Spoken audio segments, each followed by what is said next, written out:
それが気に食わん麻生が、自分の子飼いのクソネトウエの吉松を使って刺しに行ったというのが、今回の背景事情です。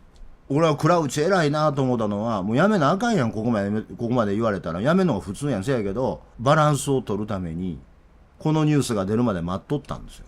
だから斎藤元彦のことをとか言うてる連中が、倉内が悪い言うのは物事考えられへんからですよ。人間として下劣だからこんなことで騒げるんです。ドンとか闇とかマスゴミがとか言うてたらなんか言うたら気になるんでしょ、頭悪いから。考えたらね、元彦めちゃくちゃ異常なのよ。もうすごく単純な話。これ見たら一発で答えわかります。増山さんなんですけど、権力監視は名ばかりのマスコミの報道姿勢が倉内議員という議会のドンを生み出した背景を探るとか言うてますけど、倉内ネタで倉内があかん言うてるやつは青ばっかりですね。いや、昨日もちょっと話したんですけどね。その証言の内容が嘘かほんまか言うてないですよ。ただ、実名で告発して記者会見まで開いた議員がね、そもそもおかしいと思わなあかんの、いろんなことを。ちょっと最初にちょっと整理しとこう。これ、あんたらよう耳かっぽじって聞きなはれや。ちょっと増山の事例はよくなかった。YouTube 見てたらわかりますよ。福岡の議会のドンがどうたらこうたらって倉内の件で騒いでるやつって、右も左も上も下も関係なくアホばっかりです。アホばっかり。よう考えなはれや。特にこの増山的な頭の悪さね。よう考えなはれや。兵庫の西播磨県民局長、渡瀬さんがやったこと。匿名による告発。これはわかる。そらそうやな。自分の立場を隠して告発をするということは、いわゆる会社法でいうところの従業員ね。従業員として、これはまあ、普通の話ですね。で、ちなみに公益通報者保護法制度がなんでできたか覚えてます？今日の新聞なんですけど、毎日新聞の20面。増山お前が言うなとか言うてるアホもね、ちょっと冷静になって聞きなはれ。お前もあんま変わらへんから、増山お前が言うなという論点じゃないんですよ、これは。こんな記事が載ってました。福岡3児死亡事故20年、命の重み育てたいって、これ海の中道での事故からもう20年経つんですな。で、子供が3人死んだ悲しい事故がきっかけで、飲酒運転が厳罰化されたわけです。あれからもう20年です。海の上にかかってる橋の上、飲酒運転の車が後ろから追突して、前の乗ってた車が海に落ちてしもて、子供3人が投げ出されてしまって死んでしまった。お父さんとお母さんだけが助かったという悲しい事件です。これで飲酒運転の厳罰化があったんですね。まあ、人が死んで法律が厳しくなるっていうのは悲しいことですが、これが立法事実というものです。要は悪いことが発生してね、僕がよく例え話でやるのは、地下鉄サリン事件まで地下鉄でサリンを撒くことを罰する法律はなかったんですよ。だからオウム真理教の地下鉄サリン事件の実行犯は、地下鉄でサリンを撒いたかとそのものでは罰せられてないのよ。だから法律というのは立法事実というものがあって初めてできるわけです。で、この海の中道の20年前のこの事故があって、飲酒運転は厳罰化されたわけです。ということで、きっかけがあるから法律というのは変わって法律というのは生まれていくわけですね。わかりやすい例が、今般の去年、この12月から、あと4ヶ月で、4ヶ月も3ヶ月で、あと3ヶ月で施行される昨年の国会で決まった、公益通報者保護法の改正ですね。斎藤元彦がやったことを刑事罰化するための法改正がなされて、別名元彦法と言われてるわけです。これはでもね、それはそうなんですよ。その立法事実がないのに法律を作ることの恐ろしさを考えると、これでこうあるべきな悲しいことではあるんですけどね、犠牲者が生まれて初めて。そうです。国旗損壊罪がなんでダメか言ったら立法事実がないからですよ。で、立法事実がないくせに国旗損壊罪が罰せようとする行為はすでに罰せられるわけですよ。だから国旗損壊罪だとか言うからみんななんかすごい法律かなと思うかもわからんけど、違法ですよ。愛国違法と呼んでやればいいんです。だって考えて上がるやん。国旗損壊罪が罰せようとしてる行為っていうのは、国旗として使われてるものを引きずり下ろして破ったりしたらあかんっていうことでしょ。それ器物損壊言うねん。もう明治時代から犯罪です。あれですよ、国旗損壊罪。自分の家に旗座を立てて、そこに日の丸飾ってて、それ自分で引きずり下ろして破ったところで国旗損壊罪にならないの知ってた？自分の家にさ、旗座をわー立てるやん。で、そこへ国旗あげるやん。で、それで、君が代は、と一通りやった後、自分で国旗を下ろして、鼻かんで、体拭いて、ビリビリに破って、ケツ拭いて、そこで燃やしても、国旗損壊罪になりません。それで自分のもん勝手にやってるから。自分の持ち物買ってるとか、他人が国旗として使ってるものを他人が不快だと思う方法で既存した場合、法律をどうにかする言うんですけど、なりゃせんですよ。違う。周りが見て不快になったところで、このケースは告発できません。国旗損壊罪の犯罪要件を見ていると、他人が国旗として使っているものっていうことが、まずミニマムリクエアメントなんです。気狂った人がですよ。自分は朝国旗を掲揚するときに、天皇陛下万歳万歳何時一歳のものと和解せよって言うてやったところで、やっても、海の男の艦隊勤務、月月火水木金金って言いながら上げて、自分が朝午前中は国旗として扱ってたけど、途中で気狂って気変わって自分でガー引き下ろしてそれガービチビチに破って鼻かんでピャッて捨てたところでなりません。自分の敷地の中で自分が買うてきた日の丸をそうしてんねんから。いやアホの左翼が不快かどうかのところが曖昧だとか言うとけど、そんなもん相手の土俵に載ってるんですよ。あの法律のダメなところは、他人が国旗として扱ってる日の丸をどうにかした場合に罰しますよということで、それ器物損壊やんだけでええんですよ。そんな議論いらんねん。だから、立法海の中道の事故があって子供が3人死んで飲酒運転が厳罰化された。そんなもん飲酒運転みたいな花から厳罰化しとけよって話かもわからんけども、国旗損壊罪を見ればわかるように、立法事実のない法律というのはこのように国刑になるわけです。だから立法事実のない法律を作ってはいけないという不分律は守り続けなきゃいけないですね。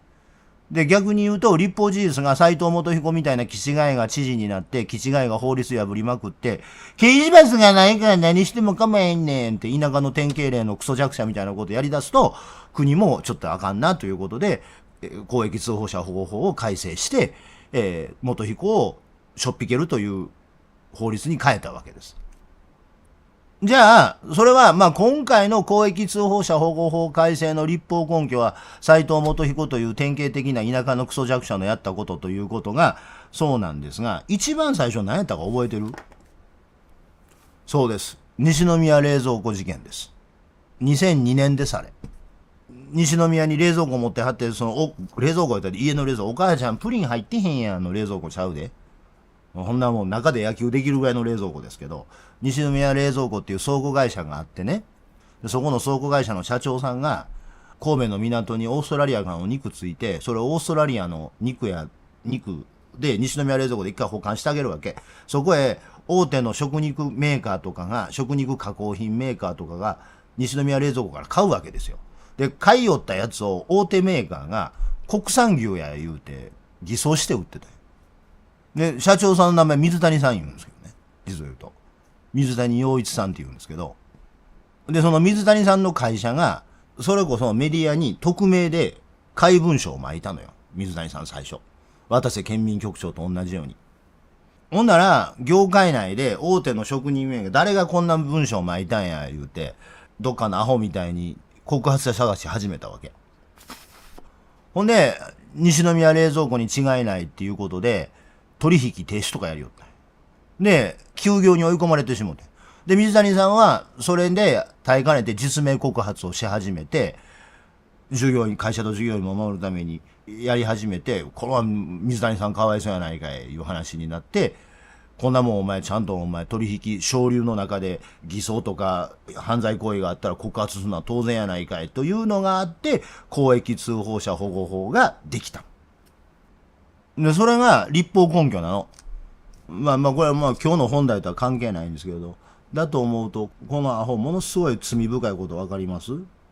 お前の地元やないかい。公益通報者保護法が生まれたきっかけの事件は。立法根拠の現地で選挙出とんじゃないか、お前は。誰よりも公益通報者保護法をきっちり守らんかい、ハゲ。いう話ですけど。まあその公益通報者保護法がありゃね、その西宮冷蔵庫の社長のやったことであるとか、渡瀬県民局長のやったことが、言うてる内容が嘘であろうが、ほんまであろうが、そんなもんほっといて保護せなあかんのみたいなのは分かりきった話ですよ。ほんまのことが1000人3つしかなかったとしても、内部告発にね。内部告発というのは貴重なもので、守らなあかんということを、分かりきってる話なんですが。で、まあ、その、渡瀬県民局長が、その、やったことね、匿名で、それこそ西宮冷蔵庫の水谷社長みたいに、こう、最初身分を隠して、あちこちに告発するいうやり方。これはわかりますわな。自分の身を守るために。で、横浜の、あれ、財政部長でしたか。山中のパワハラを告発した人。人事部長か。人事部長が、堂々と記者会見をする。で、記者会見をしてこんなことされた、あんなことされたというのは、これはこれで分からいでもない話です。それなんで分からいでもない話かいうと、その人事部長さんは一般職公務員ですが、特別職公務員についてる告発を政治的な影響力が発生する場所で、一般職公務員が上位者である特別職公務員ね、自分の直接の上位者である人間を告発するときにその行為に及ぶというのは分かります。という整理をした上で、福岡県議会のあの告発っていうのがいびつなの分かる？告発したん誰？横並びですよ。なんぼドン言われてて偉いやつかどうか分からんけども、法的立場からすると横並びのやつです。もうその段階であれと思わなあかんねん。で、しかも自民党同士やねん。今会派分かれてるけど。その段階であれって思わへんかったら、社会人としておかしない？いや、ワイドショーはそこ行ってよちゃうねん。見たらわかるやん。県議が県議を告発したいう段階で、記者会見で何か言うたいう段階で、はって言わな。そこ行ってよちゃうやん。そこ言うてるやん。どのニュースも。ほなもん、もしほんまに問題やと思ったら議会で動議出したらええやんけ。あれもともと同じ自民党の会派にいてはった人が、同じ自民党の会派にしてある人のこと、あいつ悪いことした言うてるって、これなんかあるなと思うのが、普通のリテラシーちゃいます？で、しかもですよ、言うてることが金巻き上げられたなんでしょ？ 200 万がなんか払うたっていうことなんでしょ？で、ほんまに払うたかどうか知らんし、どうか知らんけど、で、もしほんまに200万払うてて何が問題なん？何の法律を破ってんの？いや、それは美しくないし、パワハラか言うたらパワハラかもわからへんけども、それは2000万だろうが、2億だろうが、200万であろうが、60ペソであろうが、なんでもええけど、金出せや言われて金出してなんか問題あんの？なんか。恐喝に問えるそれ。政治資金規正法として全然 OK でしょ。個人と個人の間の金のやり取りやねんから。いや、何の法律に違反してんのよ。いや、元彦みたいにさ、いや、それは今後ね、福岡県議会では第三者委員会が調査をして、いろんな問題があった、こんな問題があった、あんな問題があってて、倉内は実際に犯罪行為をやっていたってことが出てくる可能性は大いにあるということを認めつつですよ。今僕たちの前に提供されている情報で、何か明確に法律違反だと言える箇所があるの？で、これ議員同士の金銭のあれで贈収賄もクソも関係ないよ。それは悪いっすよ。多分、あれですよ。時代劇で言うたら、藤岡重慶と成田幹夫がやる役ですよ。これ二人とも。悪いですよ、やってること。やってることは悪いけど、じゃあ、元彦みたいに公益通報者保護法違反だとかね、パワハラ防止法違反だとかっていう風に、明確に法律を挙げてこれに違反してるさかいあかんみたいなこと言える？これ、まあだから時代劇でやったら成田幹夫が、本当は藩内の取り締まりを担当するべきお目付け役なのにもかかわらず、地回りのヤクザと結託してて、いろんなマイナーを受けていて、都会や、そちゃ今日何の用でここへ参った。お目付け様、何をおっしゃいます。この度あそこに置か場所ができましたのもお目付け様のお目こぼしのおかげ。おお、それが分かっておればそれでよい。何じゃこれは。おお、わしの大好物の金つばではないか。食べれぬ方の金つばもご用意しております。それぐらい悪いことしてますよ。悪いですよ。ここへもう、大河内伝次郎がやってこようが、片岡千恵蔵がやってこようが、月形龍之介がやってこようが、大友龍太郎がやってこようが、高橋秀樹がやってこようが、増平健がやってこようが、橋幸夫がやってこようが、大川橋蔵がやってこようが、もう文句言えないですよ。全員揃いましたね。旗本退屈男から、丹下左膳から、暴れん坊ようけ来たぞ。それぐらい悪いけど、ほな何の法律に違反してんの？元彦何の法律に違反してんの？公益通報者保護法ですわな。これ、福岡の倉内議長は何の法律に違反してんの？横領したん？なんか。所得税法違反？だから収賄ではないでしょ。だって業務的便宜を図ってないんだもん。業務上の便宜なんかないやからね。で、俺が言うてんのはね、これ、二つの保留はめてるんですよ。ええことしたか悪いことしたか言ったら他人から金巻き上げてんのが悪いことしてるわいさ。そんなもん、なんかの仕事に、役職に就くのに金払わせられるなんてことは良くない観光ですよ。それは良くない観光です。悪いことです。それは悪いことです。それは認めてます。で、これから第三者委員会の調査が始まると、ひょっとしたら犯罪行為が明らかになってくるかもわかりませんね。そこまでは認めてんねんけど、今、提供されている情報で、斉藤元彦の3月24日の行為が公益通報者保護法違反だというふうに言えるほど明確な法律違反と判断できる材料が出てますか？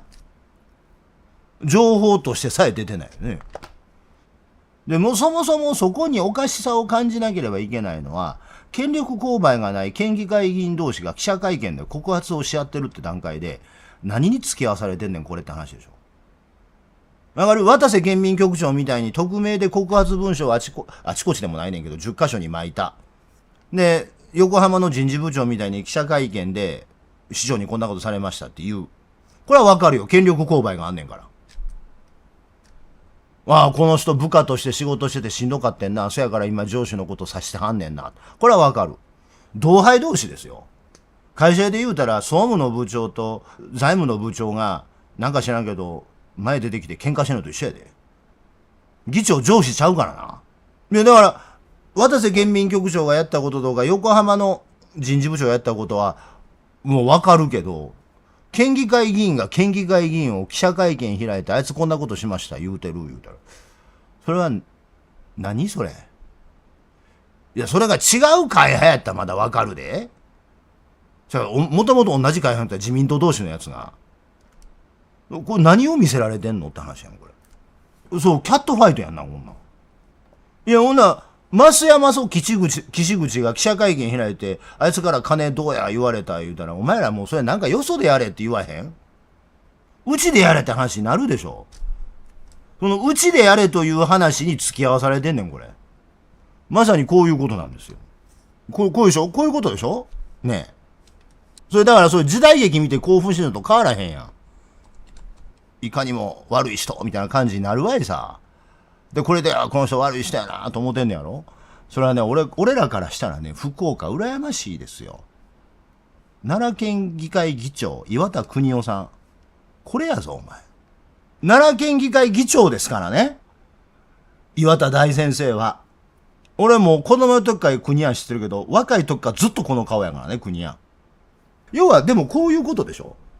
なんか悪っぽいなと言うて、悪っぽいな言うてるわけでしょ。それ元彦支持者と一緒やん。元彦支持者、ええ男やから、悪いことしてても目つぶってるわけやん。で、それであれでしょ、その上っ面の話を言うてるだけでしょ。その海外旅行言うたとかどうたらこうたらとか言うて。元彦みたいに明確に記者会見の場で部下のことを名指しで、その人格を否定するという最悪のパワハラをやったとかいうことはないわけでしょ、倉内さん。なんかそんなんあんの？そんなもん人を使う立場の人間としてですよ、公の場で第三者に向かって、不特定多数の外部に向かって、自分の部下の悪口を言うという人間として、多分母親をする以上に悪質なことを斉藤元彦みたいに倉内さんはやったんですか？今のところ。俺は今後も絶対出てこない倉内さんは清廉潔白だとは言うてないですよ。ただ、なんか今みんな騒いでるけど、なんか出てきたんですかって聞いてるんです。で、その兵庫よりはマシとかマシじゃないとかっていう話に、海外視察のことを海外旅行って言うたらあかんの？海外旅行やん。だって、実際に県の役所は旅費交通費で出んねんもん。旅費って言われた金使うてんのが旅行でしょ。視察旅行言うんやから。海外視察旅行ですよ。いや、元彦と比べる前からね、倉内さんは結局、メディアが作り上げたね、松山が言ってると真逆なのよ。俺らも何やったら知らんけど、税金で旅行したいわ、言いたい気持ちはわかるけどですよ。なんかやってんの？なんかそれ職権乱用かい？もうそもそもその自民党のやつが自民党のやつを差しに来てるって段階で、なんかやっとんなと思えよ、まず。リテラシーとして。これ、真面目な話でね、福岡の共産党の県議会議員さんが自民党の倉内さんにこんなこと言われました言ったら、これ、俗人論的で良くない議論かもわからんけども、まだわかるよ。それでも俺納得せえへんけど、まだわかる。それ自民党同士やで。その段階でなんか知らんけど、この政局やんでしかないやん。なんで政局をこっちは突き放なあかんわけ？ほいでなんか知らんけど、週刊金曜日読んだり、東京新聞読んだりしてるね、アホ左翼がね、倉内を告発した県議会議員のことを肩持ったりしてるんですけど、県議会議員クソネトウヨですからね。倉内の悪口言いまくっとるやつ。昨日も言いましたけど。で、クソネトウヨで、吉松な。で、クソネトウヨで、麻生の子飼いなんですよ。で、倉内というのは、福岡県政を麻生の思う通りにさせないように、県議会は県議会、国政は国政、関係あるかボケということで、武田良太とも麻生からも福岡県議会の自民党会派を国政自民党の国の中での政局に使うなということで、福岡県の仕事をするのが議会だから、麻生の栄養に使われたりとか、武田良太の栄養に使われたりとかするのは嫌や言うて、ずっと喧嘩してたわけ、麻生太郎と。で、偉いんすよ。それが気に食わん麻生が、自分の子飼いのクソネトウヨの吉松を使って刺しに行ったというのが、今回の背景事情です。俺は倉内偉いなと思ったのは、もうやめなあかんやん、ここまで言われたら。やめんのが普通やん、せやけど、バランスを取るために、このニュースが出るまで待っとったんですよ。もうこれで、福岡の市長選挙にもなると。市議会やけど、福岡ローカルの仕事、県のローカルの政治で、一回こっちでけじめ取るということができて、自分がけじめ取るという答えを出してる。一回動議出してまで、今出すなと。福岡市議会の動きを見てからやっていうことを待ってから答え出してんねん。仕事できんのよ。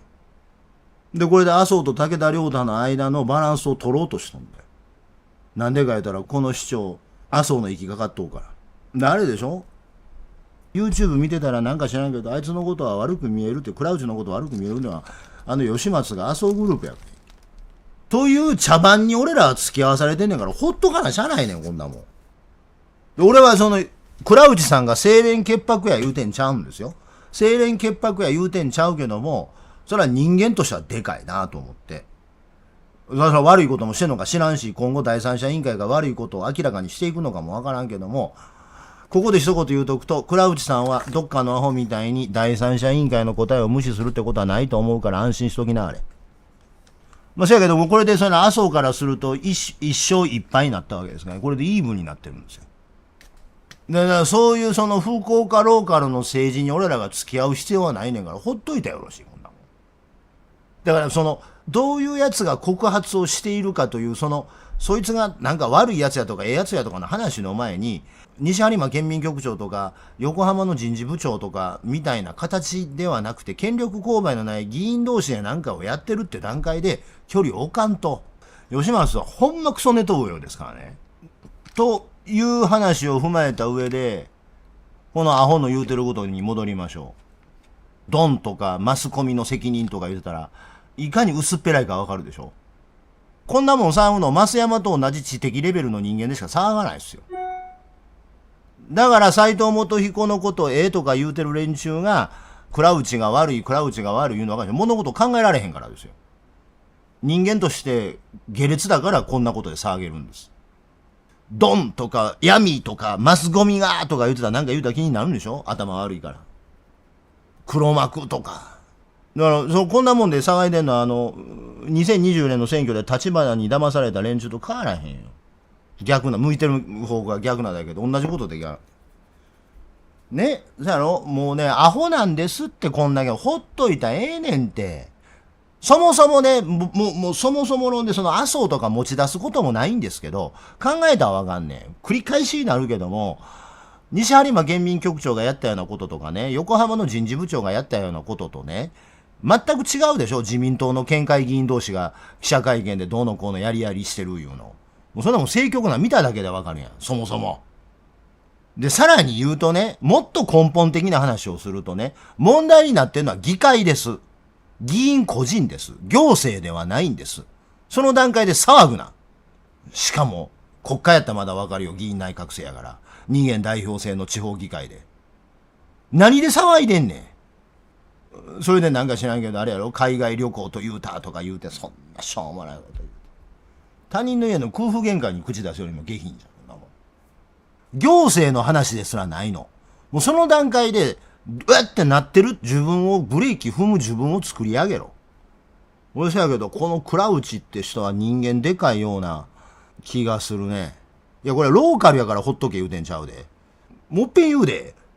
西播磨県民局長とか横浜の人事部長がやったことはわかるけど、県議会議員同士、しかも自民党の人間同士が差し合いっこしてんのを見て周りが騒ぐってそれなんやねんっていう話です。あともう一つ、議会の話です。行政の話じゃないです。で、地方自治体は二元代表制です。行政の犯罪じゃないです。単なる茶番です、こんなもん。で、別に倉内さんをカバーへと言うてるんちゃうけども、言うてることはあれでしょ、ちょっとシュッとしたおっさんが銭儲けして、その銭儲けした金をバンバン使うてんのがムカつくっていう話でしょ。なんで俺は吉永小百合とできひんねやろうって言うてんのと変わらへん。レベルとしては。